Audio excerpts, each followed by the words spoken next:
Kui palju sa tead olevat sinu vanuseid tüdrukuid, kes samamoodi oskavad suuskadega mäest alla sõita? Ei teagi. Kuidas sa niimoodi oskad kukkuda, et sa haiget ei saa? Mõnikord natukene saan, aga ikka enamus ei saa haiget. Aga mis värvi suusad sulle kõige rohkem meeldiksid? Lillad. Miks? Sellepärast mulle meeldib lilla värv. Väike vend on sul ka üsna asjalik, ma saan aru, vissi rääkisime. Kas te olete käinud koos ka hüppamas? Jah. No ja kuidas tal välja tuleb? Hästi. Aga sina teed talle ära ikka? Jah.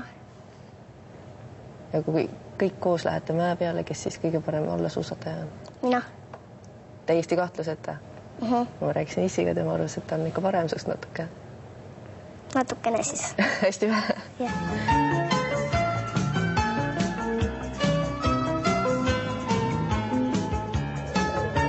Millal sa esimest korda panid kellile suusad alla? Ma arvan siis, kui ta 2 sai vist talvel. Et siis sai esimest korda proovitud. Leidsime poest tema number saapad ja ostsime ära, mõtlesime proovime ja nii see läks. No ja kuidas välja tuli talle esimene kord? No see mägi oli üsna väike, et no ta küll sai alla, et mäesuusad ise hoiavad juba nii hästi püsti. Aga jah, väiksemas sai alla, aga meetri, 2 meetri kõrgusest, aga rohkem mitte, et nii-öelda järgmine areng läks meil nii-öelda trakside peal, et sai tagant nööriga kinni hoitud ja nii sai nagu esimesed sammud õpetatud. Miks oli oluline kellile 2-aastaselt suusad jalga panna? Ega võib-olla tol hetkel see ei olnudki oluline, pigem oli see, et lihtsalt sattusime poodi ja vaatasime, et nii väike mäesaabas. Suusad olid tegelikult küll olemas, aga jah, oli väike mäesaabas ja mõtlesime, et ostame ise ära ja proovime. Nii et see on sinu hobi ja siis sa oled seda õpetanud ühtlasi ka lastele? No võib ka nii öelda jah, et oleme kaasavõtt ja nüüd on see nii-öelda nende hobi, et vaatad rohkemgi kui meie hobi. Henri isegi panime varem lumele, et kui Kelly, et Henri vist oli 1,5 aastat vana, et kui sai suusad alla pandud ja läheb isegi edukamalt kui plikaga, et on palju aktiivsem ja mäe peal, kui Kelly siin veel 3-aastaselt sõitis traksiga, siis Henri sõidab juba ise. Kuidas sa julged Kelly saata mäe otsa? No alguses oli pisut hirmu äratav ja eks praegu ka ikka vahetavahel nii-öelda võid hingi kinni, aga kuna tuleb üsna hästi välja, siis nagu ajapikku on see nii-öelda närv maha rahunud, mida me ei plaanitse niisama. No aga kui ta kukub, mis sa tunned siis? Sõltub kukkumisest, et üldjuhul tegelikult need kukkumised võib-olla nii-öelda alale nagu võõral inimesele nagu tunduvad nagu palju nagu hirmu äratavamad, kui tegelikult asjad üldse on. Tegelikult see asi ei ole nii hull, kui arvatakse. Kui asju teha, trikke, kõik asju teha nii-öelda mõõdukalt, et ei lähe uisapääsa tegema, siis üldjuhul ikkagi ei kuku ka. Tal ei jõudu massiga üles lükata. Kui on nii-öelda sügis-kevad, siis üritame batuudil olla.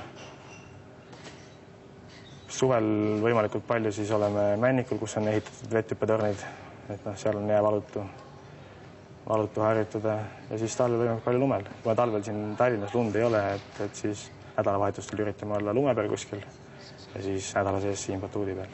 Üles ja.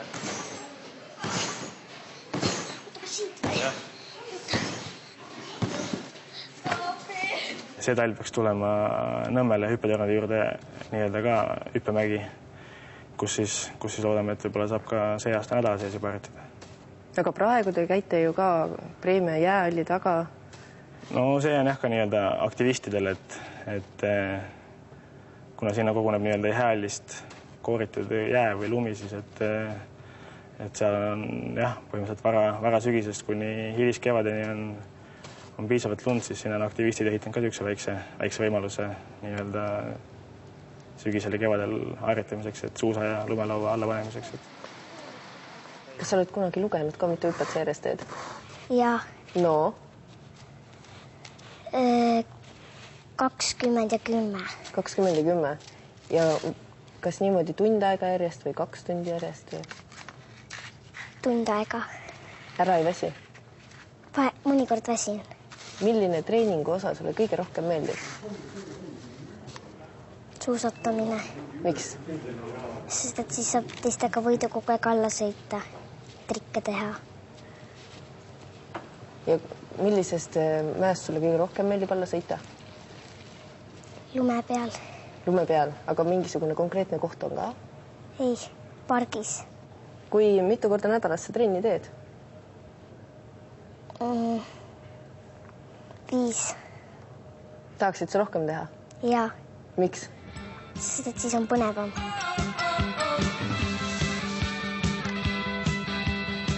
Kui vana Kelly oli, kui ta esimest korda võistlustele läks? Ma arvan, et ta võis olla 5. Ja siis oli suvel Männikul suuskadega võistlus, kus ta esimest korda osa võttis. 5-aastaselt tegi teistele naistele ära? No seda ei saa päris nii võtta, kuna sellepärast, et Eestil lihtsalt tegelikult ei ole tol hetkel ega praegu ei ole naisi, kes väga tõsiselt alaga tegeleks. Kes üldse tegeleks. Et lihtsalt ka sinna võistlus olid tegelikult tulnud naised osalema lihtsalt nii-öelda fun'i pärast. No kui palju Kellil on konkurente Eestis? Tegelikult ei ole. Mujal ilmas ka on nii-öelda sellised noori tüdrukuid põhimõtteliselt vist ei olegi. Kust sa selle aja võtad, et 5-6 korda nädalas tütrega trenni teha? No, ei teagi, kas seda aega on nii raske leida, et vahetavalt, kui trenni ei lähe või on vaba päev trennist, et kohe imelik on kodus olnud, istud, et midagi teha ei oska. Mis see naine ütleb? Sa järjepanu lapsi vead mäe peale ja sunnid neid sealt alla sõitma? No ei, kas ta sundimiseks saab nimetada, et rohkem nad tahavad ise ruttu üles saada ja ruttu alla, aga võib-olla alguses natukene oli võib-olla, et liiga palju läheb treenile nii-öelda aega, aga nüüd ta toetab nagu täies mõttes, käib ise kaasas mäe peal ja samamoodi suusad all kogu aeg. Muidugi alati võib loota, et kunagi jõuab tippu, aga eks sammhaaval. Tore oleks, kui X-Gamesid äkki kunagi õnnestuks võita. Mis need on seleta? Põhimõtteliselt X-Gamesid on siis ekstreemspordi maailmas võrdväärne üritus või võistlus olümpiamäng.